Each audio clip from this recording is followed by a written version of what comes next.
Louis XIV. So powerful, he took his name from the sun itself. So dominant, he made the haughtiest aristocrats bend to his will. So insatiable that no one mistress could satisfy him for long. Throughout a long and turbulent life, Louis sought magnificence in all things. He strived for it in love, in battle, and in art. But above all, he wanted magnificence at Versailles by creating a building so spectacular it would outshine any palace on earth. Taken from intimate memoirs and official records, this is the story of how a king's obsession created one of the wonders of the world.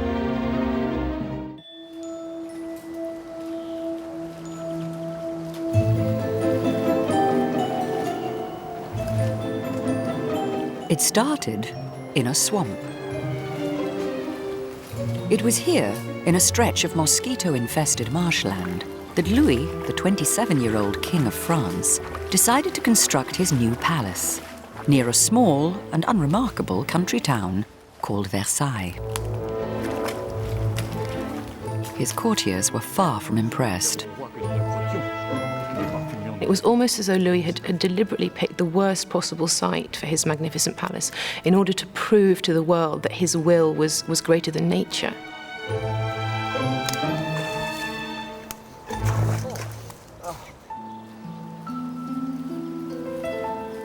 Louis had a sentimental reason for choosing Versailles. It was the site of his father's old hunting lodge, and as a boy, he'd played and hunted here.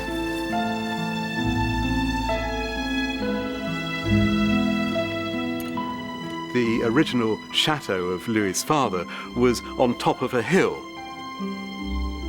The problem, if you wanted to turn it into a whacking great palace, was that you weren't going to be building on flat land. Louis was told this is not a great place for a big expansion of your father's chateau. As a monarch with absolute power, Louis wasn't used to being told what to do, and he didn't much like it. Dépêchez-vous d'en finir, Monsieur Sylvestre. Le temps vous est compté. Cette demeure ne va plus rester longtemps en cet état. From the outset, Louis was thinking big. He started by hiring the greatest architect of the age, Louis XIV, to transform the hunting lodge into the palace of his dreams. Louis was to devote much of his energy to his new project, but he was always sure to make time for his other great passion. Although married to Queen Marie-Thérèse, he had numerous affairs. His current mistress was a young aristocratic beauty called Louise de la Vallière. Tu me feras croire que ces insectes ont mauvais goût. Ils nous ont piqué vos endroits les plus doux. Mais c'est que je souffre horriblement. Et l'envie de me gratter est terrible. Là. Et là, sire. Louis's attitude towards women was one of tremendous enthusiasm. He really loved women. He didn't just love them for sex. He loved their company, he loved their conversation, he loved their elegance. He loved women who were witty and refined. Most of all, I think, he loved women because they teased him, they made him laugh. Et là aussi. Et ça? Regardez, sire. Et là. He had a tremendous sexual appetite. He would quite often, if his mistress was too slow in taking her dress off, have a turn with her lady's maid while he was waiting, or a passing servant in the corridor at Versailles. He made love the way he did everything else, with enormous gusto. A French king was expected to have a mistress. It sort of symbolized the virility of the nation. And, you know, 100 years later, poor Louis XVI, the French were furious with him because he didn't have a mistress. Louise de la Vallière was Louis XIV's first official mistress. She was a lady-in-waiting at the court. She was guileless, charming, daughter of a good family, and she adored the king, and it was irresistible because she convinced him quite genuinely that she loved him for himself, and I think this is what the young king wanted to hear. I think he had a very good time. Louise was very important to him. He did love her. They had 2 children together. He made her a duchess. But it was a young man's crush rather than a profound passion. Whatever his feelings for Louise, Louis was always careful to fulfill all of his obligations to his wife. His marriage to Queen Marie-Thérèse was politically vital. It had ensured peace between France and Spain for many years, and he needed to father children with her to ensure that his dynasty lived on. Louis did feel a duty towards the Queen. He made love to her frequently, and she would always have a special mass said the day afterwards, and everybody would nudge each other at court because she'd look very pleased as she came into the chapel. He was attentive to her, polite to her. They had children together, but she simply didn't have the looks or the education or the spirit or the charm to captivate a man like that. She accepted his infidelity, as did most royal and aristocratic women of the time, as being part of marriage. Louis's mosquito-bitten courtiers also had to accept their king for what he was. Like all 17th century monarchs, Louis believed himself appointed directly by God. Messieurs, sachez que j'ai nommé notre premier valet de chambre, M. Bloin, conseiller en notre Conseil d'État. C'était charge nouvelle, sire. L'un de nous l'aurait volontiers accepté. M. Bloin a notre confiance. Il nous plairait grandement que maintenant vous l'écoutiez. Nobody could tell him what to do. He was quite simply the only power in the realm. And having had this consciousness since he was a very, very small child, I think it meant that he was, without any arrogance or hubris, of the opinion that he was pretty much a god himself.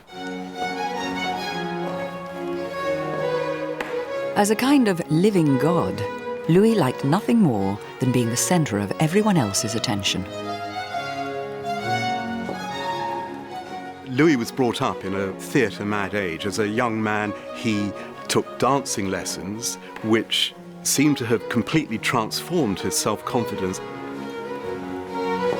He was actually a very accomplished dancer, and he clearly enjoyed greatly taking part in these performances, which were mainly in front of a court audience. La troupe des astres s'enfuit dès que ce grand roi s'avance. Les nobles clartés de la nuit qui triomphaient en son absence. I think all his contemporaries were extremely impressed by him. He was astonishingly handsome, with his long golden hair and his almost cherubic face. He was indeed God-given, as his mother, Anne of Austria, called him. Louis liked dressing up, and not just for fun. It was part of his public image. He chose as his role model the Greek god Apollo, represented in classical imagery as the sun. Aujourd'hui, nous prenons pour corps le soleil, qui est le plus noble de tous les astres, et qui, par l'éclat qui l'environne, par la lumière qu'il communique aux autres astres, est assurément la plus vive et la plus belle image d'un grand monarque. Louis was very interested in the sun as a symbol. Il ne s'écarte et ne se détourne jamais. It's a very powerful symbol because it sheds its light everywhere. It's obviously very beneficial, but it's also a symbol of domination because all the other elements are subordinate to the sun. He's in a sense above everything. Monsieur Lully, ne devrions-nous pas ajouter à ce costume quelques plumes et boules dorées pour rendre ce soleil plus flamboyant? The Sun King seems to be an appropriate title. It was one that was a piece of propaganda when he was young. But like many bits of propaganda, I think it became fat.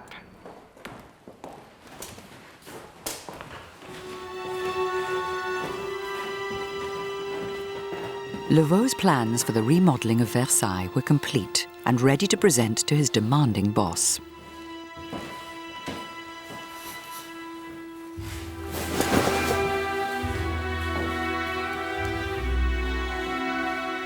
Louis certainly knew that what he wanted was a building which had that shock and awe effect. There's absolutely no doubt that he wanted a building that would be sensational. Louvo's model was impressive, but had a major flaw. He planned to destroy the old hunting lodge. C'est là un bâtiment entièrement nouveau, Monsieur Louveau. Assurément, Majesté. The idea of Louis XIV was to keep always the little chateau of his father. So that was a problem for an architect because architects prefer to destroy everything and to build a new building. So Louis sent the architect away and he told him, I want this little château preserved. Vous devez construire, mais en agrandissant le bâtiment d'origine. Il me plaît de vivre avec la mémoire de mon père. Faites en sorte que vos plans préservent son château.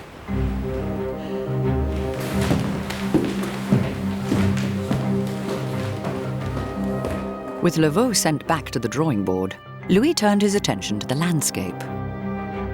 He wanted to expand the existing garden, adding ornamental lakes and groves lined with dazzling fountains. But he'd picked an awful site.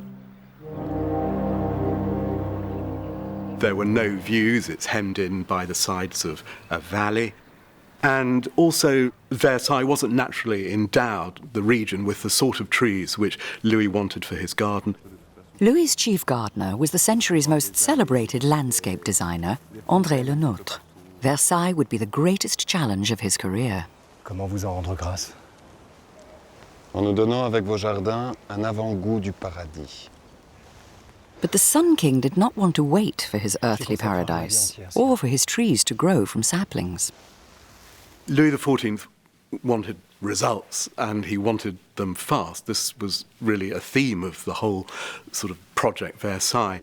And the solution was to uproot mature trees from other parts of France and bring them in, and a special contraption was invented, a horse-drawn contraption, which would allow these mature trees to be transported on, as you can imagine, these terribly bad roads from other provinces.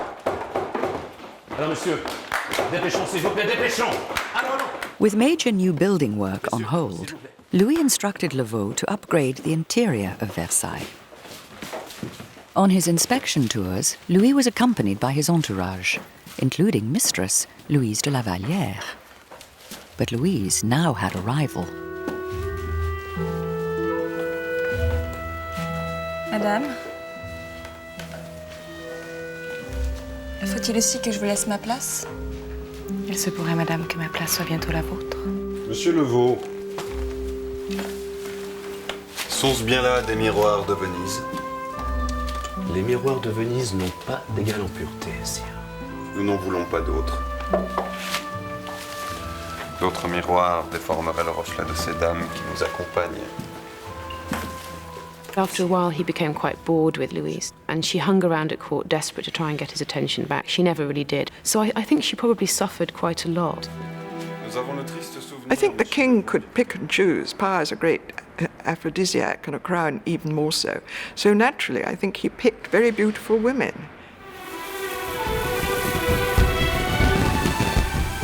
Louis liked to display his power. After winning a war against Spain, he celebrated with a huge party in the gardens of Versailles.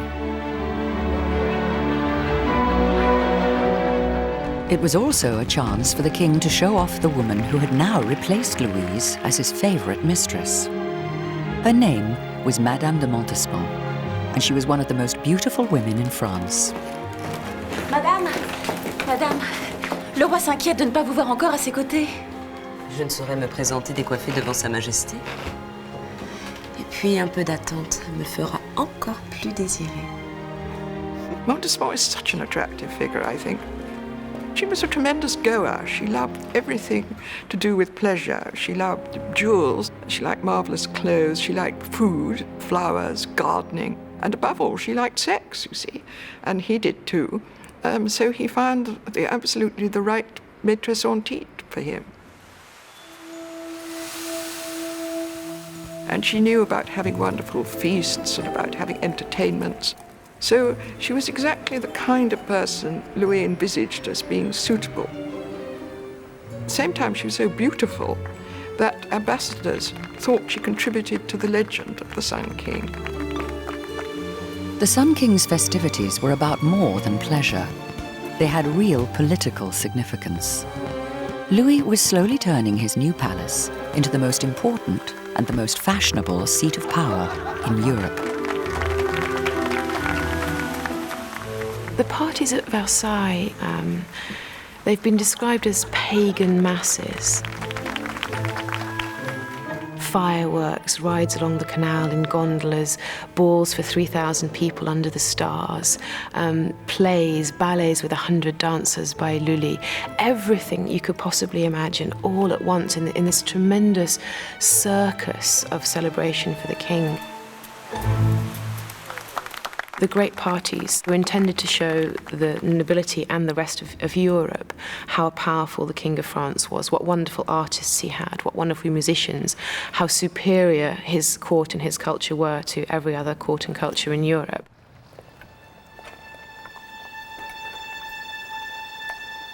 The king's former mistress, Louise, eventually gave up trying to win him back. After years of neglect, she decided to enter a convent, leaving behind the children she'd had with Louis.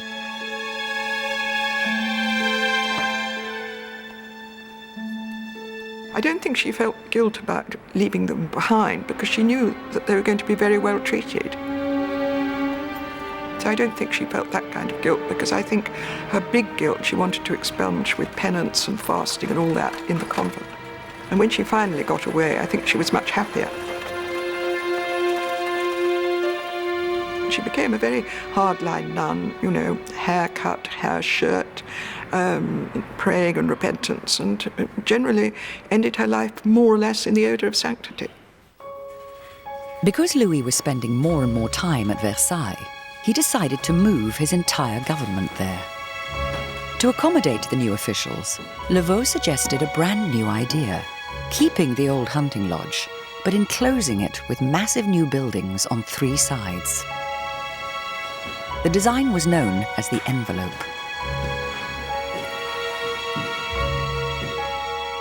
The chateau was preserved, but it was enveloped in this new building in a completely different style, which looked like a palace. What he also did with Levaux was to build pavilions for his ministers. Now, this was very important. What this meant was that for the first time, Versailles could function as a seat of monarchy, a place from which the king could govern. Building the envelope was a massive task, requiring thousands of workers. The largest number of workers were 40,000 people at the same time. It was a very dangerous place also because the work to be done was not done in a secure way, of course. It was with accidents and people dying.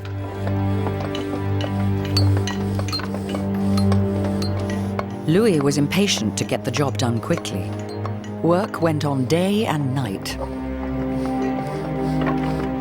There was no health and safety regime, and the workers who were most at risk were the ones who were working high up. So, for instance, the roofers, the carpenters. We do know that there were a lot of accidents on site. Femme, laquelle d'entre nous n'a pas un mari estropié, un frère défiguré, un éclopé sur ce foutu chantier? And there were times when the death rate, the mortality rate was high, and in order not to demoralize the workforce, the corpses would be removed at night.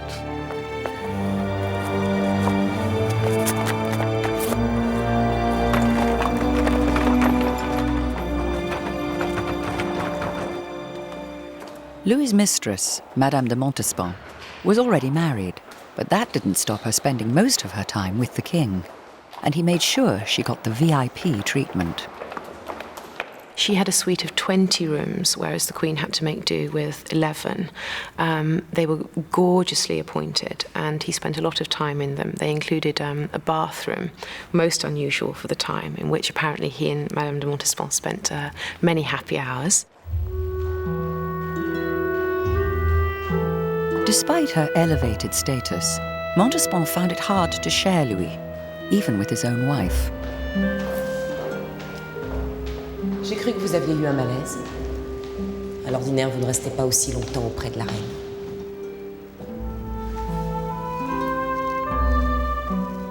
Ne vous inquiétez pas, madame, mon cœur va bien. La reine a des droits que nous ne saurions lui retirer. I don't think she was really jealous of the Queen, because after all, she had everything of Louis's real love, and she knew it. But I think she made scenes about the other mistresses when they came along as the years passed. And I think there are some men, possibly Louis among them, who rather like it if a woman is jealous and shows signs of caring. You know, she certainly complained like mad if she felt he was straying from what was, in fact, an illegitimate relationship.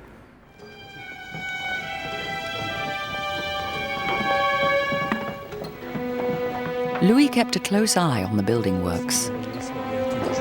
But one inspection visit brought a nasty surprise. A mother, angry at the death of her son, killed on sight, was waiting for him. Eh ben v'là un monarque qui saigne le peuple de France. Et pourquoi? Pour sa propre gloire.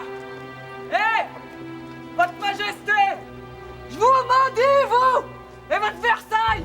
We're told that she just let fly at Louis XIV. Et je maudis ce chantier où tous les jours les chariots se remplissent de plus en plus de morts. Tyrans! I mean, he was very surprised. He said, "What, is that me?" Et lâchez-moi! Putain de chien! Tyrans! Est-ce bella de nous que cette femme parle? Ne l'écoutez pas, cette femme a perdu l'esprit. This was a courageous thing for this mother to have done, because there were guards everywhere. And of course, as soon as she had said this, she was very quickly hustled away for her punishment.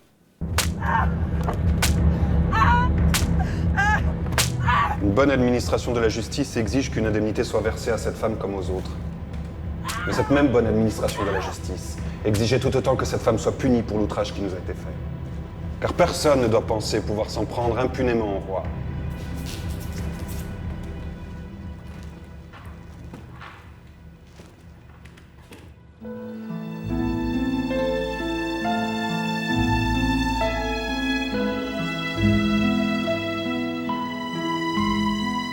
Le Nôtre's ambitious plans were finally taking shape, and Louis's dream of creating the most spectacular palace in Europe was slowly becoming a reality.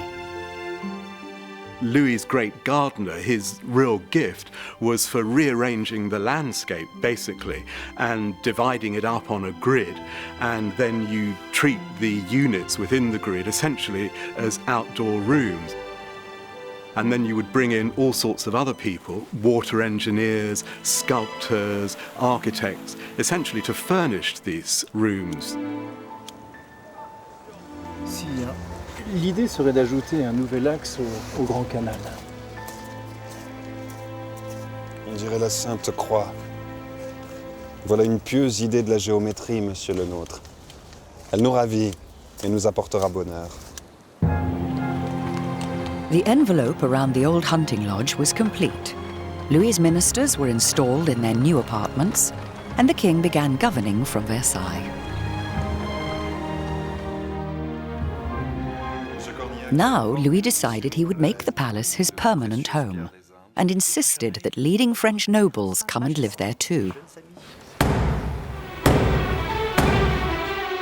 Allons, il est temps maintenant que l'on prenne toutes les dispositions pour que Versailles devienne la demeure du roi de France. There's no question that for Louis, the nobility, particularly the great court nobility, were an essential aspect of his kingship. They surrounded him with glory and status. This is a state where the ultimate decider on granting favour or refusing favour is in the hands of the king.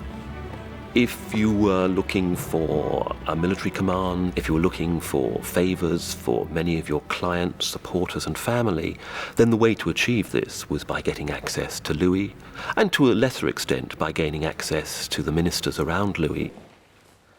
But housing all the nobles would mean yet more building work. Louis's finance minister, Jean-Baptiste Colbert, worried about the cost. Du grand commun à l'aile du Midi, faites en sorte que tous trouvent la place qui leur revient. Versailles manque d'appartements. Sire, il va falloir encore construire. Bien, construisons, Colbert. Construisons. Si le roi est à Versailles, si rien ne peut se faire en France sans passer par le roi, toute la noblesse sera à Versailles.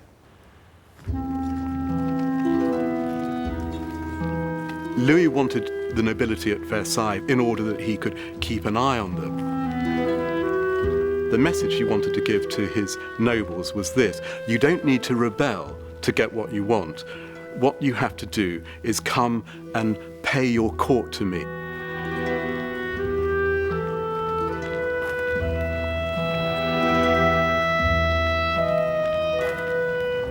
Sire, voici le château en son état. Original architect, Louis Levaux, died before his project was complete. His replacement, Jules Mansart, had ideas of his own. Mansart had the great idea to have big wings each side of the envelope to make some accommodations for the princes and the court. So it was a huge design, and I think he had a greater idea of what would be a great palace for a great king.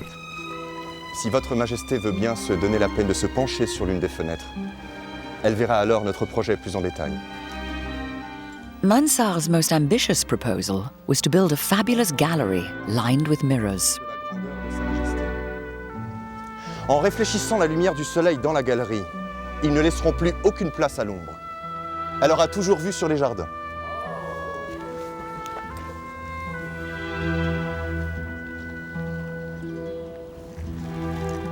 Monsieur Mansart, nous apprécions grandement votre art. Sire, merci.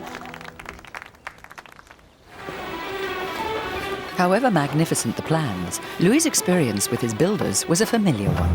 Everything took much longer and cost far more than the estimates. And they made a terrible mess. Nothing is more false than these gracious pictures of Versailles. It shows this stately place with everything perfect, you know, everybody gliding about. Actually, it was a huge building site. All the court ladies complained about it. The workmen starting at 6 a.m. My dear, the dust and the smell of wet plaster which got into their hair. It's exactly like today, exactly like what we feel on a tiny scale when our neighbours go building. Jamais nous ne délogerons. S'il y en a qui ne délogeront point de Versailles, ce sont bien les maçons. Must have been an amazing sight. I mean, the first day in at Versailles. Everybody stops jostling for bigger rooms and better rooms and a better position. In the meantime, the lesser folk, you know, they were trying to get down from the attics, get better rooms, always to get as near as possible to the king. C'est impossible de s'y retrouver.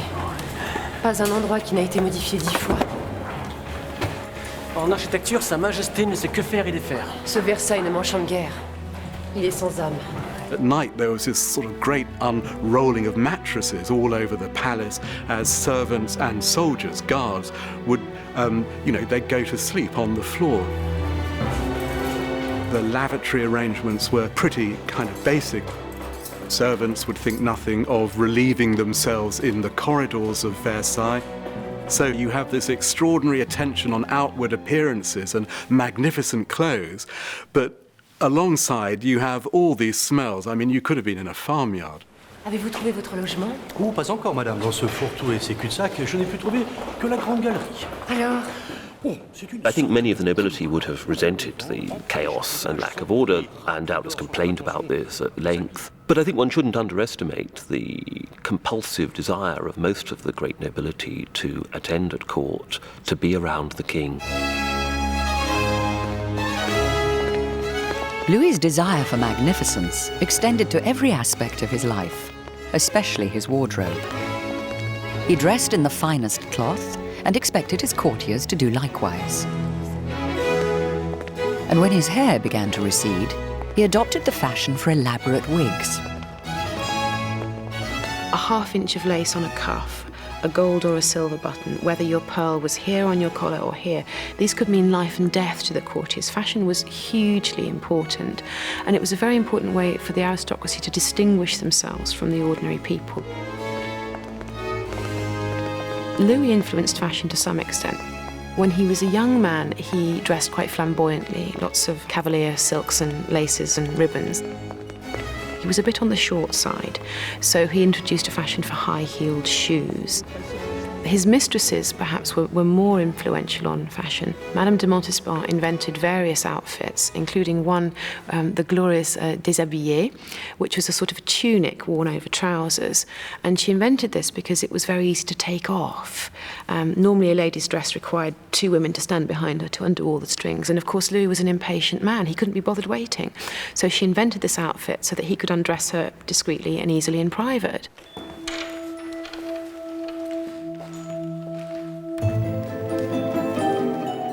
With so many courtiers now craving his attention, Louis kept them busy by turning his daily activities into public rituals. When he gets up in the morning, that's the royal levee with a great queue of great nobles who hand him different articles of clothing. At night, it's all reversed. It's the royal coucher, and he takes things off and gives them to nobles. Great nobles would quarrel with one another as to which of them had the right to hand him his shirt, because it had to be the person of highest rank in the room. They couldn't go off to the country on their estates and start raising armies, meddling. It meant that they had to stay there, quarrelling about whose turn it was to give the king his napkin.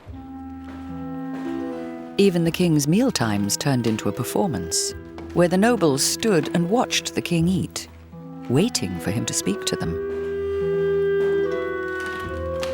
One of the phenomena of Versailles was the sight of leading nobles adopting these very deferential poses. This was actually a very, very powerful signal that the monarchy was back in charge. For the courtiers, flattery became a way of life. For instance, one courtier, a great nobleman in his province, Louis says to him, "When is your wife's baby due?" And this nobleman says, "When your majesty wishes it."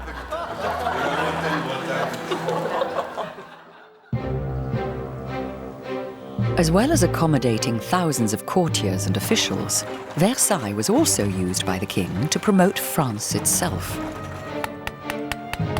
There was a deliberate intention to create a showcase for French manufacturers and to rival or outdo Italy above all, which was the great source of taste in the 17th century. The magnificence of the interior, of course, it was all about the splendor of the monarchy and the splendor of Louis XIV. Louis personally loved rich materials and fine craftsmanship. But it was also a careful orchestration of Louis XIV's, France's claim to lead Europe in terms of taste and the arts. As building progressed, Louis commissioned hundreds of paintings, sculptures, and other decorations, many containing images of himself as the embodiment of French glory. This was no accident. If you compare Louis with rulers before, it is remarkable how he had professional advice. So he's not presenting his image by himself. There was a whole backup team of intellectuals, writers. This is a real innovation, that there should be a small committee of people who are simply working on how to present the king's image in the most grand manner possible. The great French painter Charles Lebrun was recruited to the cause. La voie royale qui se dessine sous vos yeux, sire, conduira chacun de vos sujets de la guerre à la paix, de l'obscurité à la lumière, des forces du chaos à la victoire de l'ordre et du bien. Vos peintures nous sont chères, Monsieur Lebrun.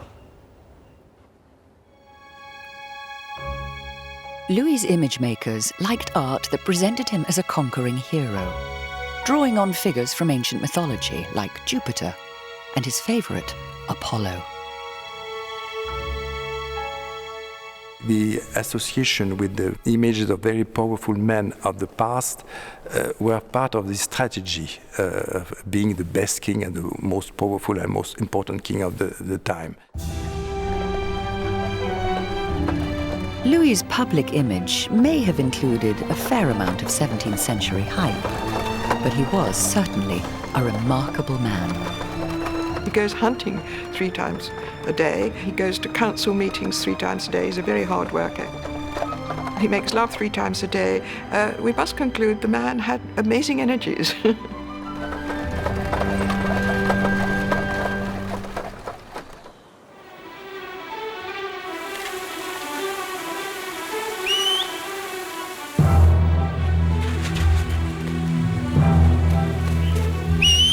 Louis's restless pursuit of glory and magnificence found expression in the gardens of Versailles. But even the king could not change the geography of a region that was critically short of running water to power the hundreds of new fountains that Le Nôtre had installed. And so, when the king took a stroll, his gardeners had to turn the fountains on as he approached, and then off again once he had walked past.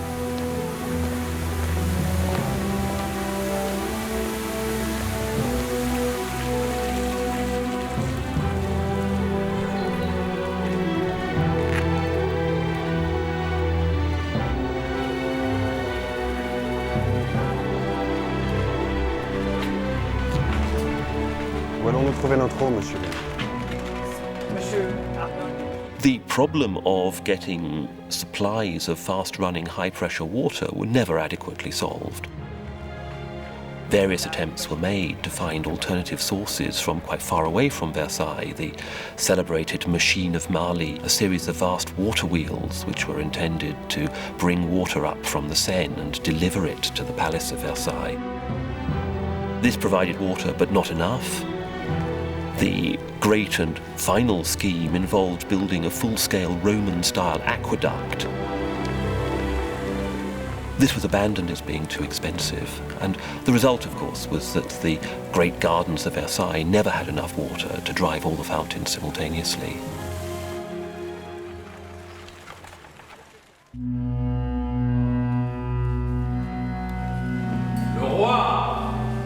Fortunately, there was enough glass to furnish the palace's most ambitious development, the result of 6 years' intense work. This was Mansart and Lebrun's most stunning achievement, Versailles' Hall of Mirrors.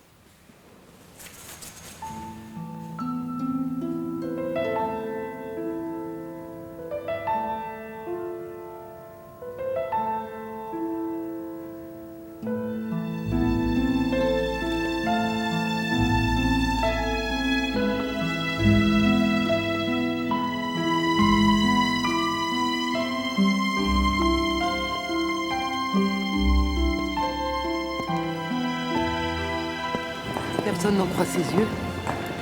Tout le monde pense rêver. C'est que, madame, en quelque endroit du monde cette galerie n'est en rien comparable. I think the effect of the gallery is more a dream. Wonderful light given by the mirrors, and I think it's very impressive and astonishing. Versailles est un triomphe, sire. Versailles is undoubtedly one of the great palaces. Louis would have wanted us to think of the chateau as an integrated whole, not to focus on specific items, whether the Hall of Mirrors or the Great Canal. And as an integrated unit, it completely outshines, I think, almost every other palace ever conceived or built.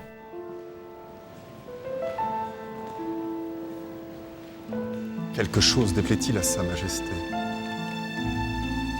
Tout est bien comme vous me l'aviez promis. Toutefois, il nous plairait que cette galerie soit ouverte au public, comme le reste du château et des jardins.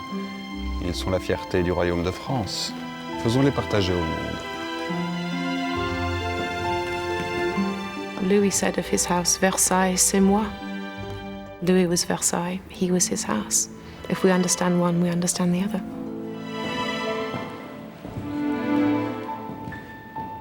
The king wishes to assert his authority and maintain his position. He has to do it through display. Versailles is an ideal theatre set on which he can act out what he regards as his royal duties.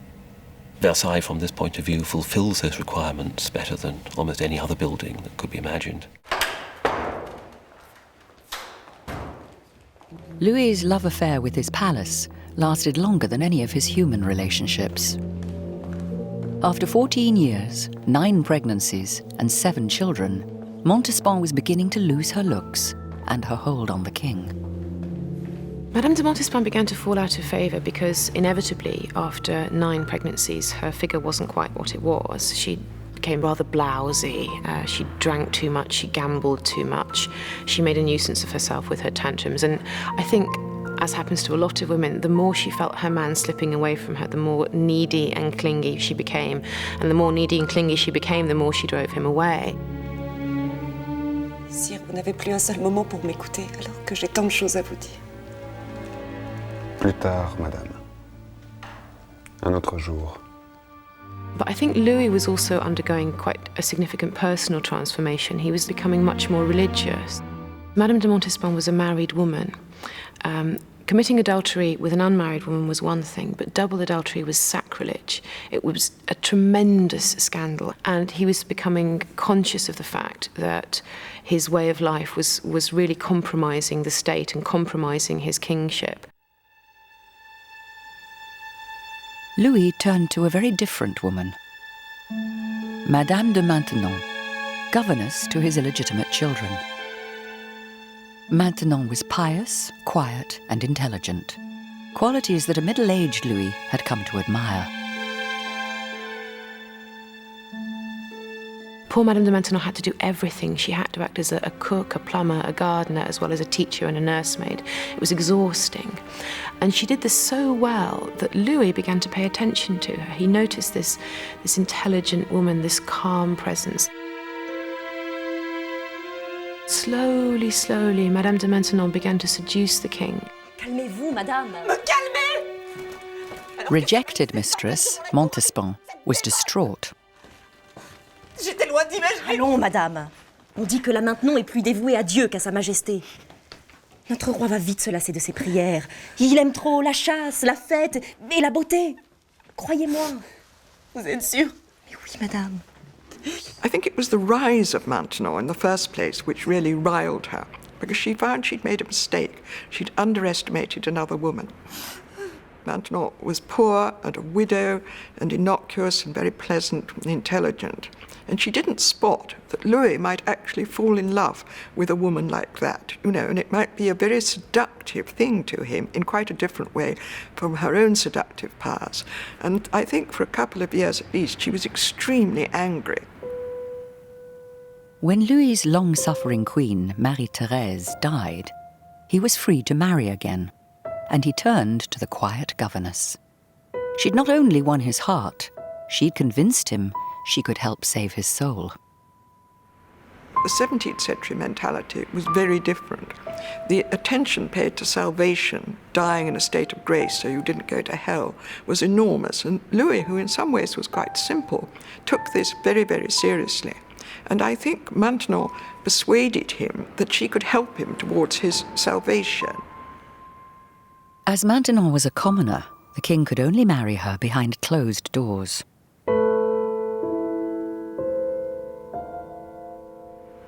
He did need a secret church wedding, a morganatic wedding, as they're called, in the presence of clergy and witnesses.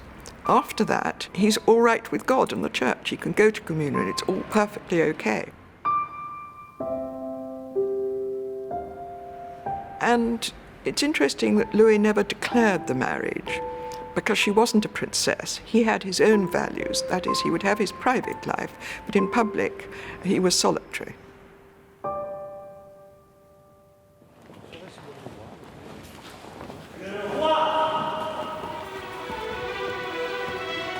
In public, Louis concentrated on running his palace. And his court life at Versailles became ever more formalized.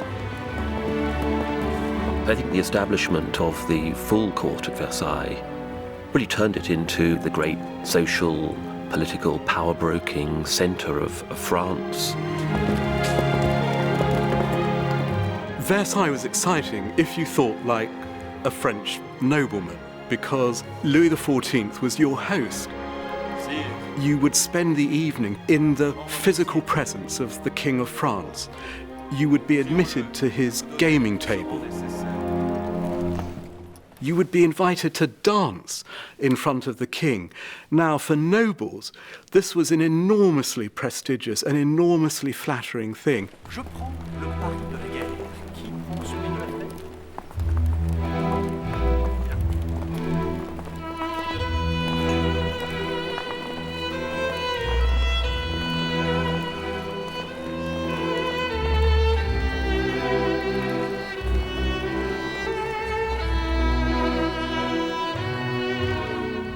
The court of Versailles could be seen as a cross, perhaps, between Royal Ascot and the dealing floor of a futures exchange, a combination of a very socially elite group who already know each other and can interact with each other, and at the same time a group of hardened professionals who have their own language and their own codes, who know how to strike deals and to extract the best possible advantages from a particular situation. Versailles was the original hotbed of scandal. The phrase with which everyone began their conversation was on dit, it's being said. They're saying this, they're saying that. All day, these whispers of rumour would travel about the palace, and people would send each other little bulletins by sedan chair to report on what was going on in the different rooms. And that, of course, made it a tremendously claustrophobic place to live. You couldn't do anything without everybody knowing about it. Pour le duc d'Anjou. Vous peut-être? It was this extraordinary networking centre. Everyone who was anyone in France was now at Versailles. So to be excluded was disastrous for a French nobleman. The worst thing that a courtier could hear from the king was, "He's a man I never see." People would spend literally years trying to hear one word or have a gesture from the king.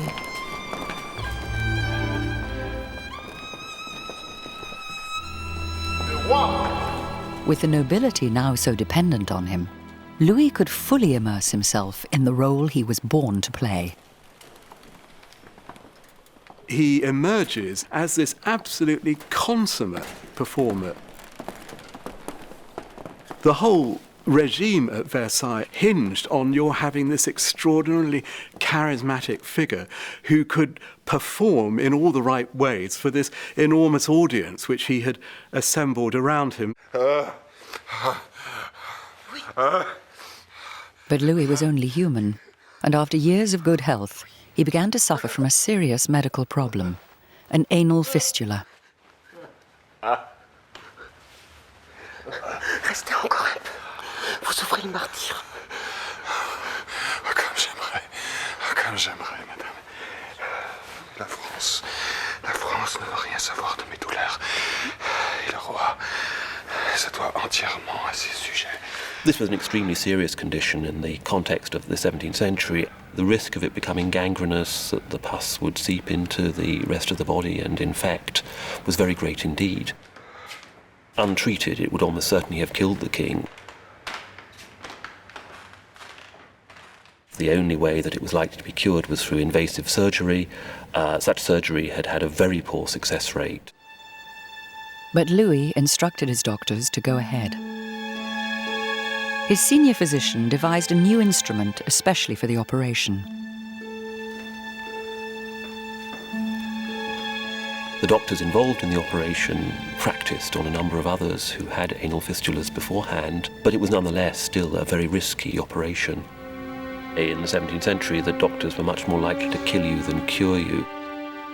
Huge effort was made at Versailles to keep the details of this secret, because it was felt so likely that the king wouldn't survive, that the diplomatic repercussions of this would sweep through Europe.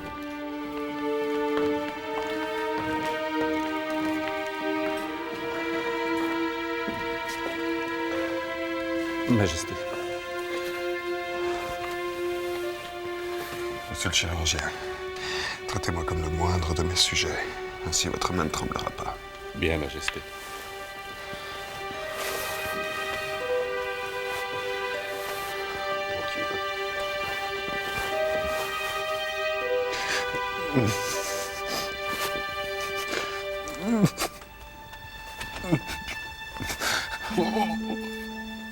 He was so stalwart during the operation. He never spoke at all. Imagine the pain. No anaesthetic.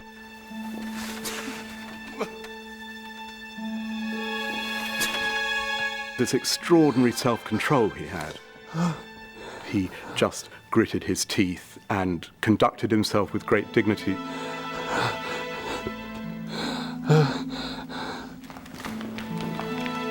La fistule à l'anus de Sa Majesté est bien réduite. Maintenant, il faut prier pour le salut total du roi.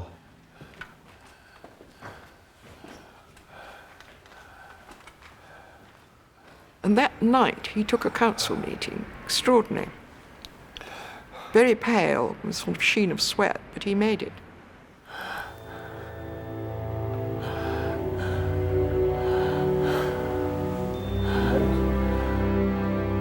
Louis recovered his health, but other troubles were looming.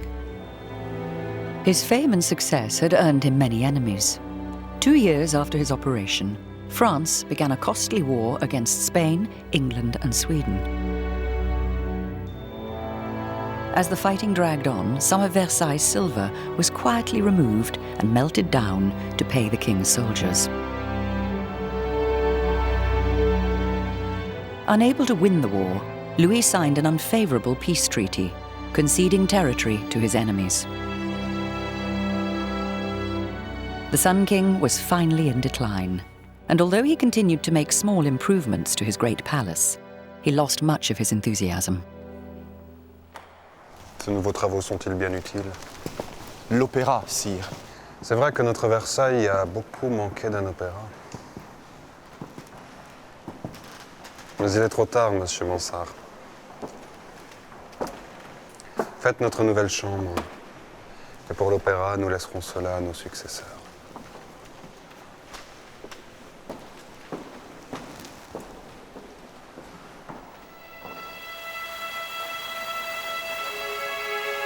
After just 4 years of peace, a new crisis threatened. The Spanish king died, leaving his empire to Louis's grandson.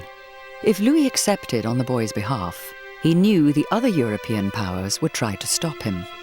But if he refused, the territories would go to France's rivals in Austria. He was in an impossible situation. Louis was damned if he did, damned if he didn't. Faced with an issue which concerns the honour of his dynasty, it's perhaps not surprising that he opts for the acceptance of the Spanish offer. But inevitably, therefore, provokes war with the other major European powers. This, the most grueling war of Louis's reign, lasted for 12 years and brought France to the brink of ruin. As Louis grew old and frail, he fell ever more under the influence of his devout wife, and now shunned the lavish amusements that had once filled his beloved palace. I think Versailles became a chilly, tedious place in many respects once La Maintenon got Louis into her grip. It became this sort of rather dreary world where whatever the King of France was doing, you could set your watch by, you could look at a clock at any hour of the day and know exactly where Louis was. And his whole life became this endless choreography of etiquette and ritual, with Madame de Maintenon sitting there in the corner like some sort of holy spider watching it all. Notre Versailles est bien mort.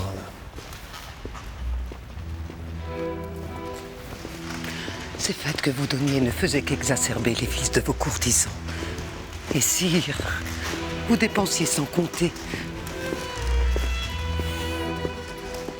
Maintenon was a comfort to Louis when he needed it the most. Illness took the life of many members of his family, including a son and grandson, and he was haunted by the legacy of his wars.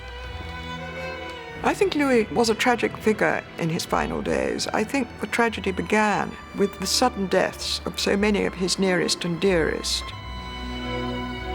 Louis had Maintenon by his side, but she said about him that sometimes he would be alone with her, he'd shut the doors, and then he would just weep about the way things had gone. I think it was a very sad old age, outliving his descendants and having led France into these wars which seemed so wonderful when he was winning them and became so ghastly when he wasn't.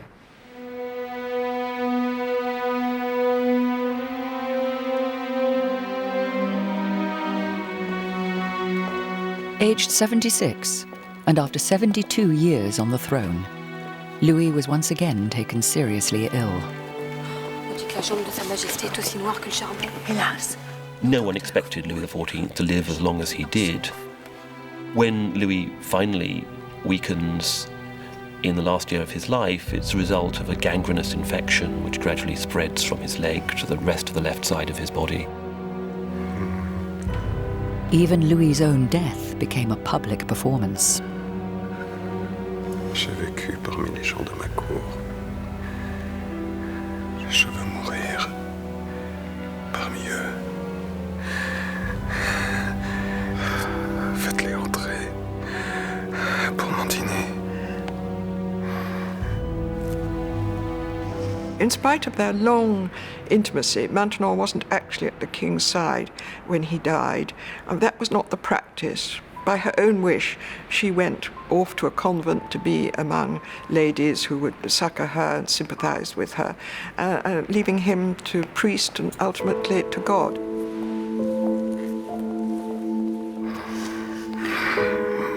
He died rather slowly, and so she came back once, I think twice, to be with him again, but ultimately it was time for her to go.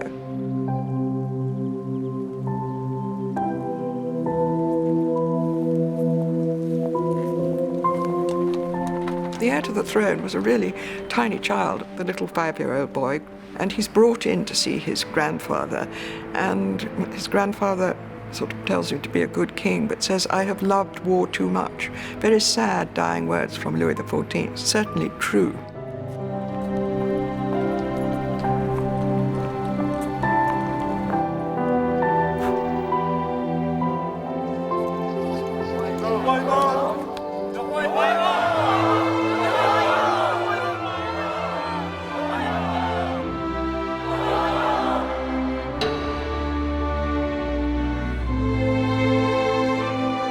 Throughout his long reign, Louis sought to bring glory to himself and his country. That lifelong devotion, expressed in the extraordinary palace he built at Versailles, is the reason he's become part of the very essence of France.